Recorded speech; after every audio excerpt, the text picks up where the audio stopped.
მინდა გავაკეთო სპეციალური განცხადება. Სიმართლის თქმელი ადამიანი არ დარჩა საქართველოში და ვიღაც ერთი ხო უნდა იყოს ისეაც იმდენჯერ მომაყენეთ შეურაცხყოფა და კიდე ერთხელ მომაყენოთ ავიტანო. ნომერ პირველი პრობლემა რაც მე შემექმნა პოლიტიკაში წასვლის შემდეგ ეს არ იყო არც კომპანიების დახურვა, არც ფინანსების არქონა. არაფერი სხვა გარდა ერთისა. ეს იყავით თქვენ. ათობით ათას ადამიანს მე ვპასუხობდი პირადად კომენტარებში. ათობით ათას ადამიანს. არც ერთი პოლიტიკოსი არ არსებობს საქართველოში, რომელმაც ეს გააკეთა. გიორგი, ეს წარბები რატო გაკეთებული, წარბები? გიორგი, ეს ტუჩები რატო მიშიკო სააკაშვილი შენ უარესი იქნები? გიორგი, შენ უეჭველი ბიძინა გაფინანსებს, გიორგი, საიდან გაქვს ამდენი ფული? არის აქედან მეგობრებო და არავის არ უნდა ეწყინოს. მე მაქვს უზარმაზარი გამოსვლა ტურისტული კომპანია მქონდა ბოლოს და ბოლოს და ღმერთმა მომცა იმის საშუალება ბავშვობიდან რომ ესეთი გონება მქონოდა არაფრისგან მქონი რაღაცას. ეს არის ჩემი თავარი აქტივი, ამაზე არაერთხელ ვისაუბრია და გამოიყენეთ თქო, რამდენი ხნის წინ გთხოვდით, ხო? ახლა გავაგრძელებ ხო ეწნას რომ მოდით საქართველოს დავაყენოთ ფეხზე და კარგით რა. თქვენ ხართ მართულების სისტემით. ყველას არ ეხება ვაზუსტება აქ. მართულების სისტემით და ესე გვრეკავენ როგორც უნდა სისტემას. როგორც უნდა. ხო ხედავთ რამდენი ხანი სერიალი.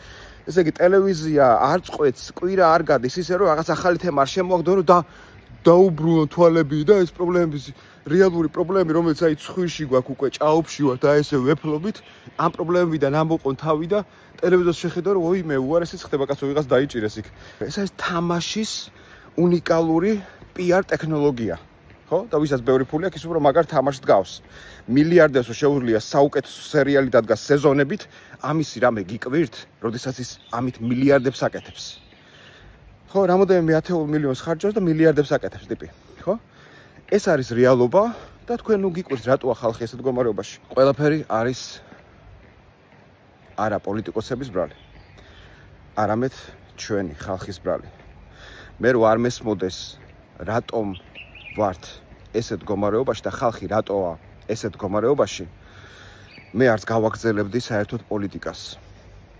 პოლიტიკა სიტყვაც მეზღება, ხო? ტელევიზორს არ უყურებდი, მეგობრებო, რამდენჯერ თქვი, ტელევიზორს არ უყურებდი პოლიტიკამდე 2020 წელს სამ დავრეგისტრირდა პარტიაში გული მერეოდა ამ პოლიტიკას და პოლიტიკოსებს, ხო? მოვედი ჩემს ვილაში. აი ესეთი ვილა მაქვს, ხო იცით პრინციპში.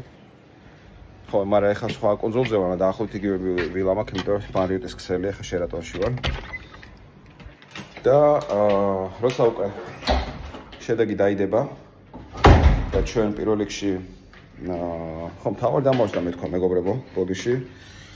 სამის დამოვიწყდა, ხო? ანუ მთავარი არის ის, რომ ყველა ვინც მოგცა ხმა, ჩვენ გადმოწერილი გვაქვს ოქმები. და რა თქმა უნდა სახელდაგვარები არა, მაგრამ დავამთხოთ რა, ხა უბნების მიხედვით ხო ხდებით რა.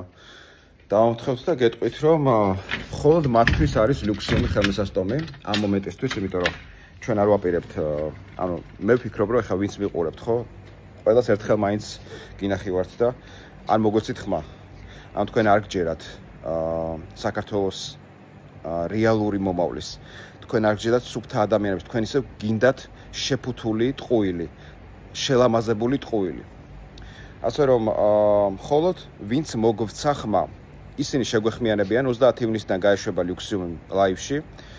მხოლოდ იმათთვის იქნება ლუქსიუმი და ასევე როგორც პირობა დავდეთ, ჩვენ პირობას ვასრულებთ. 400,000 ადამიანზე მეტი მიიღებს სიმბოლურ რაოდენობას ლუქსიუმების, ესეც 30 ივნისს გაჟღერდება. 400,000 ადამიანის სოციალურად დაუცველი სტატუსის მქონე. ასე რომ გემშვიდობებით აი ამ სილამაზიდან და შევხვდებით ვიდეოების დადებას ვაგრძელებთ, იმიტომ რომ ინფორმირებული უნდა იყოს ყველა აბსოლუტურად, განსაკუთრებით ჩვენი ძალიან მაგარი ხალხი. ეს ის მინიმუმ 12,224 ადამიანი თუ არ ვცდები, რომლებმაც შეცვალა საქართველოს ყველაზე პატიოსან სუფთა ხალხს და პარტიას მისცა ხმა.